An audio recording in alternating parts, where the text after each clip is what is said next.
Madame la députée de Goa, vous avez évoqué la question du renforcement de la sécurité des établissements pénitentiaires. Vous avez raison, c'est un sujet important.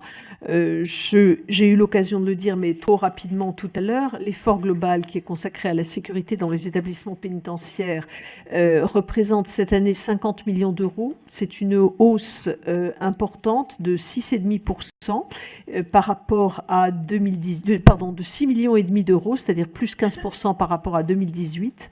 Sur ces crédits de 50 millions d'euros, 10 millions seront directement consacrés au renforcement des moyens d'équipement et de protection des personnels. Et d'ores et déjà, nous avons livré dans les établissements pénitentiaires un certain nombre d'équipements, notamment de tenue par lame, de modernisation du parc des émetteurs-récepteurs, des dotations de tenue d'intervention. Donc il y a eu un renforcement de ces tenues à hauteur de 10 millions d'euros. Je souhaite également poursuivre le renforcement de la sécurité périmétrique des établissements, avec notamment pour améliorer les questions de sécurité sur les parkings des personnels, puisqu'on a eu quelques incidents notables de ce point de vue-là.